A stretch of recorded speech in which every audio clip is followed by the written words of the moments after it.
നമസ്കാരം and welcome back. എല്ലാവരും അടിപൊളിയായിട്ടിരിക്കുന്നു. Bigg Boss Malayalam season 7 promo update video ആണ്. യെസ്, നമ്മൾ പറഞ്ഞ പോലെ വീണ്ടും പ്രകമ്പനം കൊള്ളിച്ചുകൊണ്ട് ലാലേട്ടൻ്റെ ഒരു പ്രൊമോ ഇതാ കടന്നു വന്നു. ഏകദേശം അരമണിക്കൂർ മുന്നേ ഏഷ്യാനെറ്റിൻ്റെ യൂട്യൂബ് ചാനലിൽ നിന്ന് ഒരു പ്രൊമോ കണ്ടിട്ടുണ്ട്. ആസ് യൂഷ്വൽ ഞാൻ പറയുന്ന പോലെ നിങ്ങൾ ആരെങ്കിലും പ്രൊമോ കാണാത്തവരുണ്ടെങ്കിൽ പ്ലീസ് അവിടെ പോയി കണ്ടിട്ട് തിരിച്ചു വരിക. പക്ഷേ തിരിച്ചു വരണം, ആ വഴി പോകരുത്. പറയാൻ കാരണം വെച്ചാൽ കുറച്ച് കാര്യങ്ങൾ പറയാനുണ്ട്. ഇല്ലെങ്കിൽ നമുക്ക് ഒരുമിച്ച് നമ്മളെ ചെറിയ സ്ക്രീനിലൂടെ നമുക്ക് പ്രൊമോ കാണാം. എന്താ പറയുക, പ്രതീക്ഷിച്ച പോലെ തന്നെ അല്ലേ. നമ്മൾ കുറച്ച് ദിവസങ്ങളായിട്ട് ഈ ആഴ്ച തുടക്കം തൊട്ടേ പറഞ്ഞുകൊണ്ടിരുന്നതാണ് അനുമോൾ തിരിച്ചും മറിച്ചിട്ടിട്ട് ഫ്രൈ ഉണ്ടായിരിക്കും, അതോ അനുമോൾ ചവിട്ടി പുറത്താക്കും എന്നൊക്കെയാണ് ചിലർ പറഞ്ഞിരിക്കുന്നത്. ചിലർ ഓൾറെഡി വിധി എഴുതി കഴിഞ്ഞു അനുമോൾ പുറത്തേക്കാണെന്നുള്ളത്. പുറത്തേക്ക് പോകുന്ന ഒന്നുമില്ല, അനുമോളെ നന്നായിട്ട് പൊരിക്കും, അത് ഷുവറാണ്. കാരണം എന്താ വെച്ചാൽ ഞാനേ കണ്ടുള്ളൂ പറഞ്ഞാൽ രണ്ടാമത്തെയാണ്. ആദ്യം നവ്യ നായർ സിനിമ പറഞ്ഞതാണ്, മറ്റേ നന്ദന സിനിമയിൽ. അതിന് ശേഷം ഇത്രയും ആപ്റ്റായിട്ട് ഞാനേ കണ്ടുള്ളൂ എന്ന് പറഞ്ഞ സംഗതി വേറെ ആരും പറഞ്ഞിട്ടില്ല. അത് അനുമോളാണ്. അനുമോൾ കണ്ടത് ജിസേലും ആര്യനും തമ്മിൽ കിസ് ചെയ്യുന്നതാണ്. വളരെ ഗുരുതരമായിട്ടുള്ളൊരു ആരോപണമാണ്, ചില്ലറ ആരോപണം എന്നല്ല.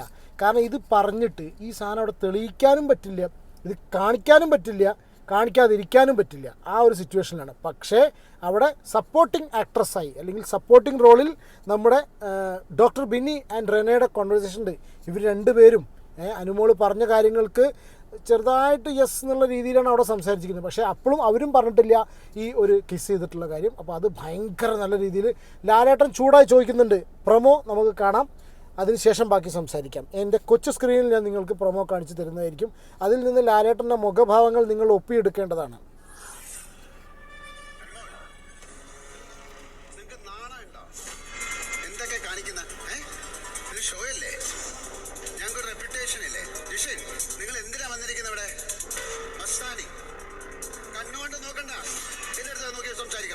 ശരി അനുമോൾ, ഞങ്ങൾ ആരും കാണാത്തൊരു കാര്യം അനുമോൾ എങ്ങനെയാണ് കാണുന്നത്? അതെങ്ങനെ അറിയില്ലെന്ന് പറയുന്നത്? ബിഗ് ബോസ് മലയാളം സീസൺ 7 ഇന്ന് രാത്രി 9. തോന്നിവാസം പറഞ്ഞിട്ട് ഓ മൈ ഗാഡ്. അപ്പോൾ വളരെ സീരിയസ് ആയിട്ടുള്ള കാര്യങ്ങളാണ്. തോന്നിവാസം പറഞ്ഞിട്ട് ഇങ്ങനെയൊന്നും പറഞ്ഞിട്ടില്ല കേട്ടോ. ഇങ്ങനെയൊന്നും ലാലേട്ടൻ ഇതുവരെ പറഞ്ഞിട്ടുണ്ടോ എനിക്കറിയില്ല. നിങ്ങളുടെ അഭിപ്രായം കമൻറ്റ് ചെയ്യൂ. പല ആൾക്കാരും കമൻറ്റ് ബോക്സിൽ പറഞ്ഞു കേട്ടു സീസൺ 3 ശേഷം ലാലേട്ടൻ ഇത്രയധികം കട്ടക്കലിപ്പിൽ ഉണ്ടായിട്ടില്ല എന്നുള്ളത്. കാരണം ഇതിൽ വളരെ ഗുരുതരമായിട്ടുള്ളൊരു വിഷയമാണ്. കാരണം വെച്ചാൽ അനുമോൾ ഇത് ഉന്നയിക്കുന്ന സമയത്ത് ഇത് പ്രൂവ് ചെയ്യാൻ പറ്റാത്തൊരു സംഭവമാണെന്നുണ്ടെങ്കിൽ ഒരു കാര്യം പറയാം, അനുമോൾക്ക് കട്ടത്തെറി കേട്ടു, അനുമോൾ വീണ്ടും ആ ഗ്രൂപ്പിൽ തുടരുന്നുണ്ടെങ്കിൽ, ആ ഹൗസിൽ തുടരുന്നുണ്ടെങ്കിൽ, തുടരാതിരിക്കുന്നില്ല, അടുത്ത ആഴ്ച ചില്ലറ പരിപാടി ഒന്നും ഉണ്ടാവും കേട്ടോ മക്കളെ. കാരണം എന്താ അറിയോ, ഒരു മിനിറ്റ്, ചില്ലറ പരിപാടികളൊന്നും അല്ല ഉണ്ടായിരിക്കുക. കാരണം ഇത് വിഷു സീരിയസ് ആണ്. പ്രത്യേകിച്ച് ആര്യനും ഗിസയിലും. ഗിസയിലൊന്നും ഒരു കാരണവശാലും ലാലേട്ടൻ ഒന്നും പറയാൻ ചാൻസ് ഇല്ല. ആ ഒരു സിറ്റുവേഷനിലായിരിക്കുന്നത്. യെസ്, ഇത് നമ്മൾ പ്രതീക്ഷിച്ചൊരു കാര്യമാണ്. എന്താണ് നിങ്ങളുടെ അഭിപ്രായം എന്നുള്ളത് കമൻറ്റ് ചെയ്യൂ.